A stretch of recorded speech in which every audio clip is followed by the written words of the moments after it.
The views and opinions of the guest do not necessarily reflect the views and opinions of BODS Mayhem Radio Network, its staff, affiliates, or sponsors. Parental discretion is advised. Welcome to BODS Mayhem Radio Network. Hey, this is Dustin from Fist Fight, and you're listening to BODS Mayhem Hour. Welcome to BODS Mayhem Hour, your source for all hard rock, heavy metal, new metal, alternative, punk, horror punk, hardcore, rock, and all local bands, with your host, John the Bod, a.k.a. the Bodfather. Hey everybody, welcome to BODS Mayhem Hour. I'm your host, John the Bod, a.k.a. the Bodfather, and as always, I'm bringing you guys awesome interviews. Today I have the band Fist Fight. Fist Fight hails from Denver, Colorado. They have released their second album entitled Notebook Full of Hate, and I think that is out right now, but we're going to be talking to the guys about that. So guys, welcome to the show, and please introduce yourself if you don't mind. Sure. My name is Adrian. I play bass. I'm Dustin, vocals. And Nick, I play guitar. So let's jump right into this. 2014, you guys released your debut album, Conflict. When did you start writing or even think about of writing new songs after that album came out? Did you just want to just write that album for a while, or was you actually continuing to write more stuff? I think we had more stuff before we even finished recording that one. And we write as we go. The first to practice, when we first walk in the door, that's the best time to start busting some stuff out. There was a couple leftover songs that we were supposed to do on the first album that didn't quite pass the, we weren't really happy with where it was, so we kind of spilled over to this album, but we pretty much started writing right after that album, so it's been a long process for sure. I know that you guys had to get burnt out somewhat on these songs, but, and I'm sure you did, but now after getting it out and plus seeing everybody's reviews on it, this has to kick up the excitement back into this album for you all. Oh, absolutely. Yeah, there's you're definitely right about that. We make them, break them down, redo them again, break them down, redo them again, and we were pretty sick of them. But now that it's all finished up and you start hearing it with fresh ears again, it's kind of gets you all fired up, definitely all over again. Now that people have heard it, man, it's good to see them sing the words back to you. Like they're starting to learn them. Man, it's fantastic. They know all the breakdowns. It's kind of cool to see the crowd just kind of ebb and flow because they know where the music's going because they already got the album. That's fantastic. For each of you, what's impressed or excited you the most about making this new album, Notebook Full of Hate? What's caught your guys' eye about it the most, if anything, possibly? I would say, at least for me, this is Adrian, I think our songwriting kind of evolved, and with the new recording techniques, we did the majority of the stuff ourselves. So I think with the new recording, tricks we've learned, it's been pretty impressive how we were able to kind of get the best sound out of it that we could. This is Dustin. I think Nick deserves props, man. We popped this thing out in-house. Like we did a little bit out, sourced some stuff out, but Nick gets the kudos for this. He made it sound like we practiced, like we're raw, bro. We go into it and just and he made it sound like we captured that energy of a show in this album. I like it. I like how it sounds like hardcore, dude. I'm just happy we finally got the damn thing done. We had so many setbacks on the road to get this thing out. Now that we finally have it, I'm happy. It's kind of like a big relief. Oh, I finally get that shit out there. Yeah. It's kind of like, like jerking off for a long time and you can't ejaculate. And then you finally get to ejaculate. You're like, yes, finally. Kind of there's a lot of work, a lot of buildup. Now I can take a nap. Like driving all the way through Kansas and having to pee, bro. I'm done. Oh, that sucks. You finally get to pull over in like Manhattan, Kansas, and go to the bathroom. It's fantastic, dude. It feels like come out and give everybody a high five. High five! I washed my hands, sucker. Are there any songs off this album standing out more to you guys than any as of right now possible? I know these probably change for all of you, but are there any that stand out possibly? In this life. Yeah. In this life. Yeah, we're probably picking this life just due to the lyrical content and what it was based off of, what inspired the song itself, and kind of embodies kind of everything we're all about, kind of one song for the most part. One big family. We lose one and we kind of celebrate life. Everybody comes together, supports each other. It's kind of what that song's about. And I don't want to go off subject here, but since you mentioned that, it's so crazy that here in the last couple of months, I've seen so many people that have just passed away out of nowhere. Right. And I'm like, holy crap. Yeah, that's pretty much what inspired the song itself. But yeah, ever since then, I mean, we've just kind of like you, we've been in the same boat. We've lost a lot of people close to us just recently. So the song's kind of, you know, it's you know, it's pretty broad subject matter for most people, you know. So I wrote the hook at a memorial. I was sitting at the guy's memorial and wrote the hook on the back of the memorial announcement. I had to leave early. I let him know. I was like, gotta go, got a song brewing. And then this one popped out fast. It was written quick. It's like I've always said, your next 5 minutes and your next breath is not guaranteed, so live it up while you can. Absolutely, yeah, for sure.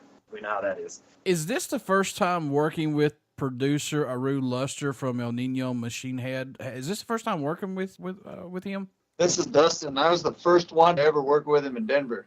And then I worked with another band. And then I've worked with him 4 or 5 times now. He helped us on the first album as well. Yeah, so this will be our second album with him, a part of it. So how's working with him, guys? I mean, it has to be awesome to work with a familiar face because he knows exactly what you're wanting, for sure. Oh, yeah. Slapping hands. You know, we go to the movies and stuff and kind of jack around. It's just kind of friendship, man. And then he'll come in. He's like, we don't take it personal. You know, he comes in. He's like, hey, man, I don't like where that hook is. Take it out. Put it in another spot, maybe. Build something right here. Take his advice. And if we don't take it, because there's a song that we didn't take it on, we're like, no, we'll stick to our own thing on this one. I think I like it the way it is. He's like, fine, cool, right on. And we moved on with it. I think a lot of it was like certain tones we were after for this album, and just talking to him, he's like, oh yeah, check this out, try this, do this, and he would get us there like right off the bat, just because his experience of being in the studio for all those years. What do you guys hope the fans take away from the new album, or message you hope they hear while listening to it, or just any of Fist Fight's music at all? I hope they get the urge to buy a T-shirt, and then we can go tour and we go play in front of them, and that would be fantastic. I'd like it a lot. Basically, just, you know, I don't know. I guess that if they connect to it, you know, and just really just see that hard work that we put into it, and that everything that's in it, it's not like it's actually real. You know, it's real, true to blue. Everything that you see is what you get, kind of deal. So I just hope they see the realness in it and the sincerity that we put into this album. I want to go back to Ahrue Luster here for just a minute because, I mean, he's a phenomenal producer because there's a band called The Swifts I just interviewed. He just did their album. He's worked with them on both of their albums. So yeah, he's done quite a bit of albums. He's getting his name out there for sure. Yeah, Motor Grader. He's got a couple under there. Yep, Motor Grader for sure. Yeah, he's got his hands in quite a bit. I think he's working with Taipan right now. I don't know if LA group. So he's definitely got his fingers in a lot of different pies. Warm pie, that is. Not as good. The X-rated version of BODS Mayhem Hour. American pie. How much growth musically, guys, have you seen this band and plus yourselves go through up to the release of this new album? Or has it just been more of a personal growth for each of you involved in this? I think all of us have grown, just get tighter with one another, see how we work. And then plus, I guess when you're playing all the time, you're kind of pushing yourself. You automatically become a better musician. Some of us have, you know, took classes and kind of just stepped our game up. And so kind of both fronts, we've kind of advanced ourselves. Yeah, the first album was really us trying to get to know each other a lot and just kind of had a real punk, raw kind of vibe. On this album, we really, since we've been together for what? 7 years now. Honeymoon's over. Yeah, you know, knowing each other, knowing kind of where we're at, and then pushing each other kind of like, you know, hey, that riff's cool, but you kind of done something like that before. Why don't we try something new and push in a different direction? So, yeah, there was a lot of loving fistfights for this album. Oh, we butt heads, bro. But it all comes out, man, because we don't take it home. I mean, it's just butting heads with your brothers, dude. And so many bands, they take it so personal. So personal. Yeah. It's just like anything else. You got to have thick skin to be in something like this. Oh, trust me, I know. We get good reviews, bro. We're like, what was it? We sound like Rob. I sound like Rob Flynn, and the band sounds like the shittier musicians. I don't remember what it said. Like a budget machine head's what they said. I've been called country bumpkin. Yeah, it's pretty funny, and I've had to have some thick skin because I just want to reach through and knock the fuck out of some people. Ain't the internet a wonderful place? Oh, it is. It is. If you don't like it, man, do your own thing. And the ones that's doing their own shit, shut the fuck up and move on. I think the best advice I can ever give in life is never, ever read the comment section. Yeah. Oh, no. For sure. I like it. I don't know, dude. It's kind of funny sometimes because they bust my ass and I think it's funny. It's like, right on, dude. You hate me that much? You took 14 minutes out of your day. When you guys come into the recording studio, do you guys like to do anything differently during that writing and recording process to help keep your minds open and fresh, to not let the music get boring? We kind of write as we go because we practice there and Nick lives there. So our studio's all in one, man. Yeah, we basically, I mean, every time we're jamming, there's at least some sort of phone or tape deck or something rolling, recording everything. So hopefully we get something good down. If not, Yeah, I mean, for the most part, it doesn't get stale ever, really. We just, all of us write, and all of us have like different backgrounds of where we came from in the music world. So whenever we have a combination or two or three of us, it's always going to be pretty fresh and different from the next song. So nothing really gets stale or old. That's what's kind of cool about this band. It's always new combinations that make new shit. What can fans expect at a show from Fist Fight who have not got to see you guys live as of yet? Expect a ton of energy, a lot of moshing and headbanging, and just mayhem. Basically, everybody having a great time. Basically having a great time. I was going to talk shit. I was going to say it's super sloppy performance. No, we good, dude. We throw down, man. Like I try to talk shit, but I can't because we have fun, dude. Yeah. In between songs, there's jokes and there's goofing around. I mean, we try to have, super serious metal in the songs, but in between, we're just. Yeah, it's just like a party. It's just a party atmosphere for the most part. I'll interview the front row once in a while. Like somebody broke a string or something up in Greeley, and I was like, "Hey, who are you? Where are you from, bro?" And this guy starts talking. I was like, "All right, next, let's go to the next dude." I did 4 of them. Turn into a comedy review real fast. You got to keep him Basically, occupied. get your money's worth, and you'll never have the same show twice. So, Dead air sucks, bro. I'd rather not script it. You might as well just fly blind. I don't even know what the set list is until we get there because they'll give it to me and they say, "Here, don't lose it." I'll right on. But you can't give me 6 because I'll lose 3 at least. So with the 2 albums out, speaking of the set list, do you guys just keep the same set list for every show, or just how do you mix them up? Oh, these guys try to break something out every time, and I won't let them. But no, I don't know. We always figure out, we kind of switch it up. There's really no, we have, depends on how much time we have. Mm-hmm. So, or to the crowd we're playing with. Sometimes we're playing with like super heavy death metal bands. So we'll break out all our heaviest tunes. And then if we're like with a hard rocker kind of band, then we'll kind of pick our more commercially sounding tunes. So we just kind of set it up for the show itself, So. We pick the order of the songs using John Maggard algebra patented. It's a patented system. Also, it depends on how much alcohol we're seeing any of the members playing. We'll have to adjust it around the alcohol that's being consumed. Now, John's got this thing where he has to hear the ending of every song to match it with the beginning of the next song, and we'll go through it. That's how we set it up. It's like, dang. But it's cool. That's how we do it. I mean, it seems like a train wreck to some people, but it's a beautiful dance for us, bro. It's funny, man. Come to a practice sometime. We'll invite you. Do a live stream. Oh, yeah, you might have to edit that fucking thing, dude. Well, I don't know if the little speakers could handle it. We're living in the digital era of recording albums to get music out quicker, and plus we got social media now to reach out to more fans who may have not got to hear a Fist Fight yet. Do you like this that we're in right now, possibly? Yes and no. Yes, because it's easier to get out there and for everybody to hear it. Bad, because nobody's buying CDs and there's no money to be made. You gotta be creative with your, how to make money in this business now. You better love your music because it won't love you back, brother. Not at first, at least. In your own opinion, guys, what does Fist Fight bring to the table for music that's not out there as right now? I mean, I know no one's inventing the wheel again, but what do you guys bring to the table? You can understand the lyrics, bro.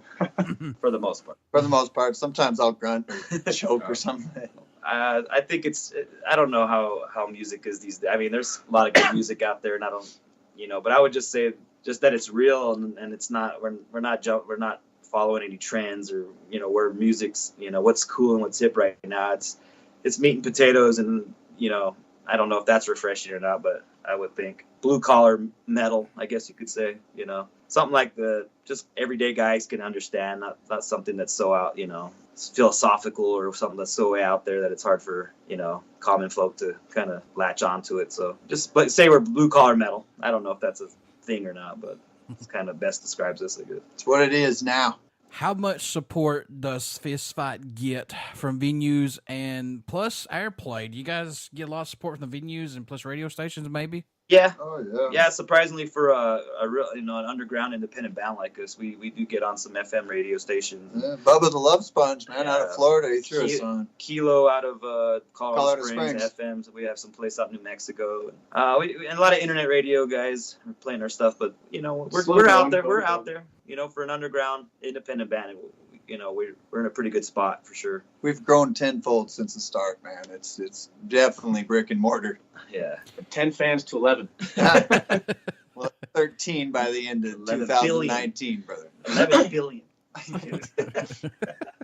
Well, I got my Ric Flair shirt on, but I'm ready to wrestle. Uh-oh. So, Uh-oh. Woo! He thought he was Skype. So I thought it was going to be on Skype. I wore my, it says, look at there, styling and profiling, brother. That's awesome.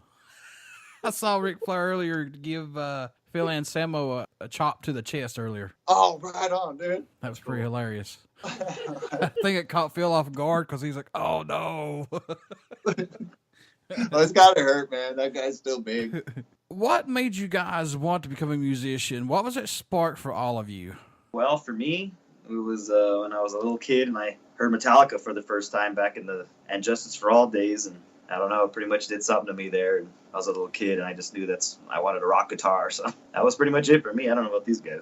Well, my dad played me Johnny Cash, and then he could play guitar, you know, and he liked Johnny Cash, and then I liked Johnny Cash, and then there it went, man. I had to learn how to play the guitar first. And then I got thrown into a singing situation, and that's where I'm at now, but I don't even know how that came about. Stumbled into the vocals. Yeah, I stumbled into vocals because they needed somebody, and they're like, man, yeah, I could understand you. I like it. Singers are hard to find. They're still trying to find one. It's just I'm interim. He's the longest intern. I work for free. All right, Nick, tell us about yours. I grew up around music my whole life, so what else was I going to do? Yeah, his dad's a musician, so he's just kind of second generation rocker. Oh, yeah. I think his dad made him or else he'd get kicked out of the house. I'm just kidding. He played the guitar, get out. Is there a country that stands out or shocks you guys that Fist Fight gets support from, or your music's even been played in that country? Have you guys possibly had that experience yet? I think so. I would say like Thailand. For some reason, like we have a decent little following in Thailand. That's pretty awesome. Yeah. I think Thailand, just because everybody's always got their stuff, you know, Spotify, Pandora, all that. When we kind of look at the metrics and all that stuff, you know, the whatever reports we get, for some reason we get quite a few streams in France. Yeah, France. So and they've got a really good metal scene out there. So that's like that math metal out there. Those guys get down. Gojira, Oh, they play yeah. some technical stuff. Brazil. Yeah, that stuff's hard to play, man. I think that the American hardcore is a little bit different than what they have in Europe, so they kind of. Yeah. But Then yeah, Nash, we like playing in Thailand though they have a surprisingly pretty big hardcore scene. So we're our album, one of our songs was on that Hardcore Worldwide. It's like a YouTube music station kind of deal. And yeah, for some reason Thailand really latched onto our stuff. So What song was that? Break Something. Oh, it's Break Something. That's that song that they don't like to play. No, we like to play it. It's just you play it every show, you get a little. Oh, we played it 10,000 But you have times. to. People seem to like it. It's our paranoid. We're gonna play it till we die. But see, my deal is I like to latch onto something and never let it go. The joke never ends with me, see? Oh. I know, I'm that guy, man.